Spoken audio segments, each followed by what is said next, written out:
Hey guys, it's Dr. Nate here again at Thrive Dental and Orthodontics, and I need to continue on this series of basically, trying to help out my assistants and let them know or help educate them on all things orthodontics. And today what I'm going to talk to you about is rubber bands. Rubber bands are something that we use basically for every single patient, so I want to educate you a little bit more.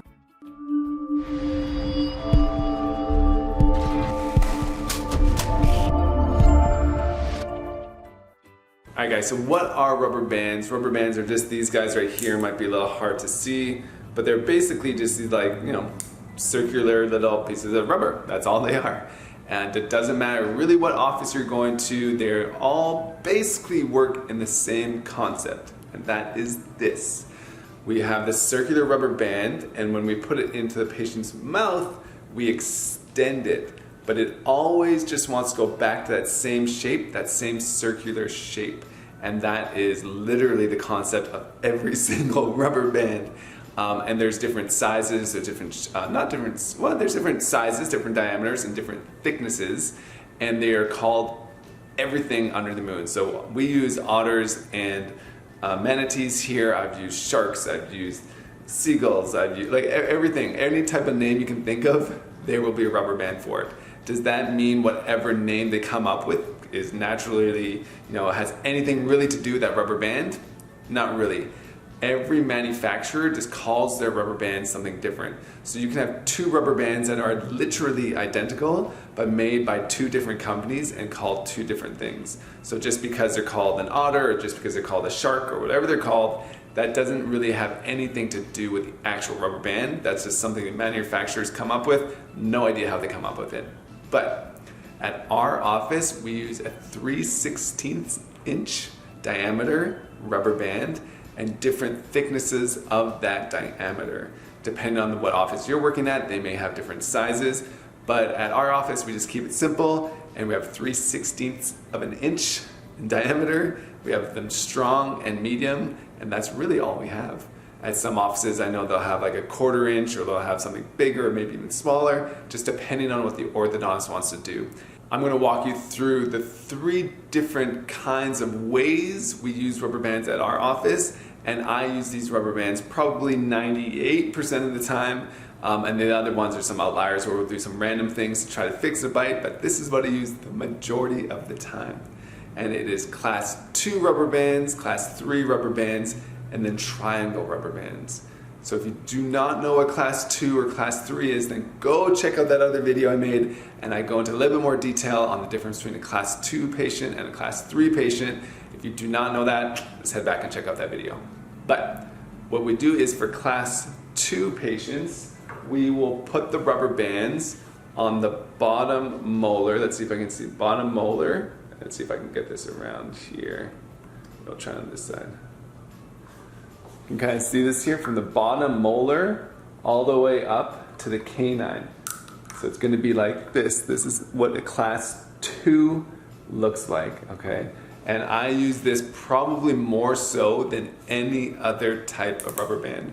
And I will actually use, depending on how the patient looks like, I'll either start off in an otter and then head to something that's a little bit more strong, like a manatee. But every office is different, and every office will use something different. But class 2 rubber bands are something I use all the time. And what does that do? Basically, what that is fixing an overjet. Same thing, if you don't know what an overjet is, go back to my previous video and I'll kind of talk a little bit more about that. But basically it's when the top teeth are sticking out too much. So you have to think about this concept for a second.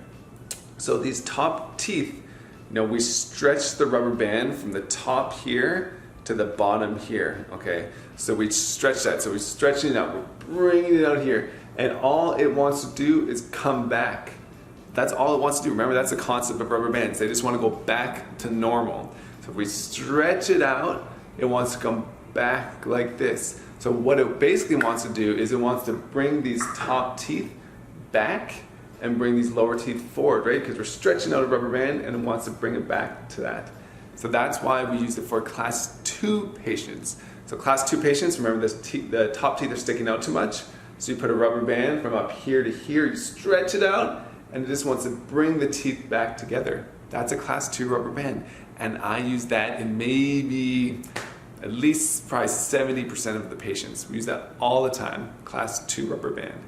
Class 3 is basically the exact opposite. So instead of from the top to here, you just flip it. So you go from the top back tooth to the lower canine.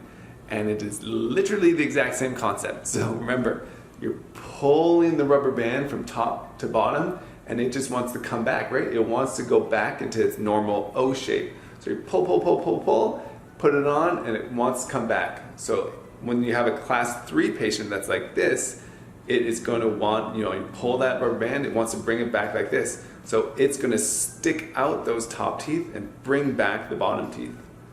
Remember, this is opposite of a class 2. Class 2, you have rubber band from here to here, and it's doing the opposite. It is bringing these lower teeth forward and bringing these top teeth back.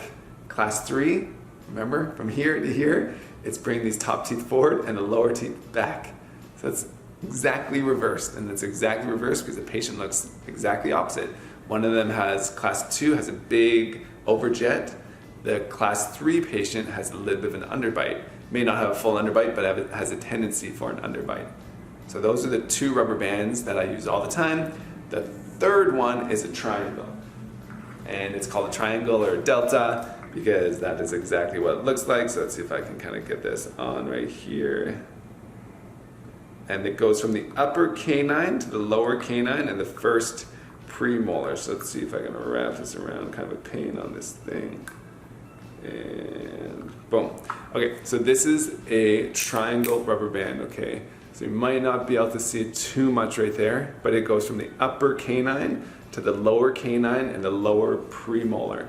And it looks exactly like a triangle. So I wonder if you can guess what that is for. Give you 1 second. Okay, hopefully you got it. What it is for open bites or anytime you have something open. Okay, so what the rubber band is, exact same concept as before. We're stretching it out and it wants to go back to normal, right? So you're stretching it basically from the top to the bottom, and then it wants to come back to normal. It wants to bring your teeth together. And that is the concept of rubber bands. So that is it. Those are the 3 main ones I use. Remember, class 2 is to fix an overjet. A lot of people call it overbite, but it's an overjet, to fix an overjet. Class 3, exact opposite, to fix an underbite. And then triangle rubber bands or vertical rubber bands or delta rubber bands, and those help the vertical. They bring the teeth together. All right, so let's do a little summary because I know sometimes we get caught up in the weeds and this doesn't make total sense. So remember, a rubber band, all it is doing, it is basically a circular object and it's getting stretched in one type of direction or another, and it always wants to come back to the same shape. That's why we have patients changing out their rubber bands 3 or 4 or 5 times a day, constantly giving them new ones, because after a while, when the rubber band's in the mouth, it gets just less elastic. And so we want them to be fresh, we want those rubber bands to be working really well. So all we're doing with rubber bands, we're stretching them out, they want to come back to the same position. We have different sizes and different thicknesses of rubber bands. At our office, we just basically use one size, it's a 3/16 of an inch, and different thicknesses of that size. Every office is going to have something different, and they're all going to be different names unless you're using the exact same company at multiple offices, and that's just because companies are weird and they like to name things all sorts of weird. But we have 3 main ways that we use rubber bands, 3 different kind of types, I guess, of rubber band directions. Class 2s to help the overjet, class 3s to help the underbite, and triangles to help the vertical. Okay, so hopefully that wasn't too much information in a little short packet of time, but I know I've got this question a lot. I actually just had somebody ask me, an assistant who's been with me for over a year now, she didn't quite know the differences between rubber bands, even though I've explained it a lot. I just wanted you to know that concept, because I think if you know the concepts of why we're doing things, you won't have as many questions and you're just going to understand things a little bit more. If you just go, oh, rubber band, class 2, whatever, that's what the orthodontist tells me, then you don't really know what's going on. You should hopefully know what's going on a little bit better, just to have that overall knowledge to help your patients and honestly to become a better assistant. All right, guys, so there you go. That is another edition of kind of helping my ortho assistants become the best ortho assistants they possibly can. If you have any questions or comments, please leave them below. Please subscribe. As you know, I'm putting out new videos every single week to try to help you gain some ortho knowledge and become the best, most informed patients possible. All right, guys, until next time.